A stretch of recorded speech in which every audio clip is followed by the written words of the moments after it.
Illinois Congressman Krishnamoorthi, a Democratic member of the House Intelligence and Oversight Committees. Welcome back. Good to see you.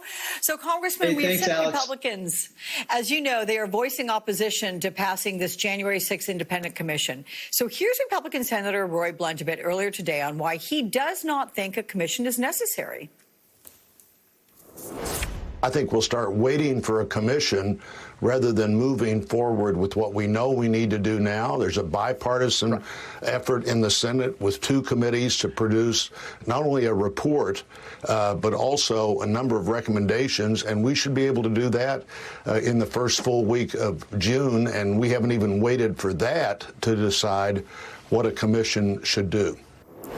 So I think I know the answer as to whether or not you agree with that. But if you don't, why don't you? I mean, what kind of critical information do you think this commission reveals over other probes that are underway? Well, I think that the bipartisan commission for January 6th that, quite frankly, John Katko and Benny Thompson need to be commended on for arriving at a fair solution is absolutely necessary, because there's so many compelling questions that haven't been answered about January 6th and can't be answered in other forums.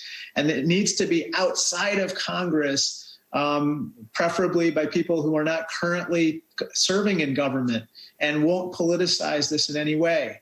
And so what are some of the questions? For instance, why did it take hours and hours, almost 4 hours, after the mayor of D.C. as well as the commissioner of the Metropolitan Police Department requested urgent military assistance for any assistance to arrive?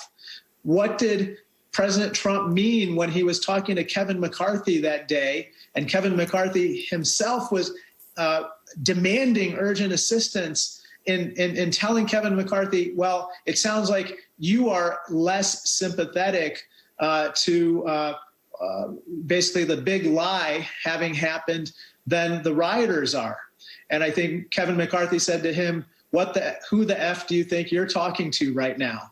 And so we have a lot of questions that need answers. And if we can't get those answers, I fear that we're going to be inviting another attack, such as what happened on January 6th.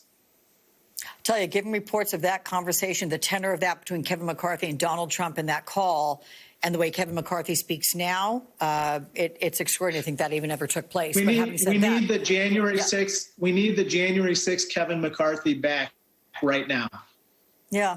What do you think it's going to signal to you if Senate Republicans use their very first filibuster under this president to stop the existence of this commission? And if that happens, what are Democrats going to do about it? Well, I've been on record. I think that the filibuster is overdue for either an overhaul or elimination. But in this particular case, I think that this inquiry is going to happen one way or another, Alex. Either it's going to happen as part of a bipartisan commission, or it's going to happen as part of some kind of a select inquiry, perhaps in the House. But we can't not answer these questions that bedevil us about January 6th.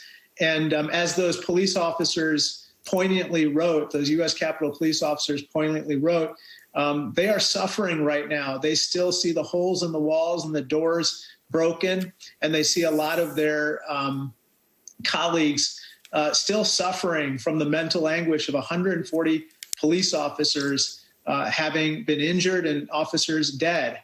And if for no other reason than for them, we have to get to the bottom of what happened, and we have to protect our democracy. And look, it's not as if it all stopped on January 6th, because according to new reporting, and it's from The Guardian, police records show increasing threats to lawmakers and to public facilities in the wake of the attack. So documents have now been made public, and they show how police stepped up surveillance efforts for signs of yet another attack by far-right groups. And this is all coming, by the way, as today the National Guard ends its deployment at the Capitol. Do you think it's the right time to send them home? It's funny. I was just talking about this with my wife today. I personally think that we need to keep the Capitol safe. We need to potentially keep these National Guard troops as long as we are still unsure about the answers to the vital questions that bedevil January 6th, and we don't have the measures to make up for what happened. So I personally think we have to potentially retain them. But I have to say that the supplemental measure that passed the House, it needs to pass in the Senate, and we have to fill those hundreds of vacant positions in the U.S. Capitol Police Force. We have to erect barriers that don't currently exist on the grounds, while at the same time making it accessible to the public. Yeah. Let's talk about the new legislation, that you introduced. It provides funding for vaccinating 60% of the population from middle-income countries against COVID-19. Give me a sense of how crucial it is to help this global fight against coronavirus, in fact, to ensure Americans don't face another deadly COVID surge. Thanks for asking about it, Alex. It's called the NOVID Act. It's a play on words, no more COVID. And it stands for Neutralizing Opportunities for Variants to Infect and Decimate, NOVID. And the idea is this, which is that Joe Biden and the administration have done a tremendous job of vaccinating much of our population in this country, helping our economy recover at the same time.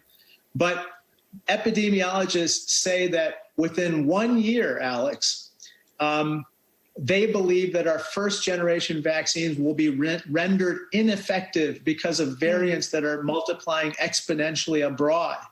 And so that's why I'm introducing this legislation along the lines of PEPFAR, which so successfully dealt with reducing HIV/AIDS in Africa, to basically have the United States play the role, the indispensable role, which it can only play in helping to provide resources and working with industry to vaccinate 60% of the 92 countries in the world which fall within the low and middle income spectrum of countries that can't vaccinate their populations on their own with the resources they have.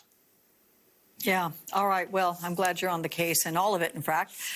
Illinois well, Congressman thank you, Alex. And can I just say that this is not only the morally right thing to do, but it's the smart thing to do so that we can protect ourselves here at home.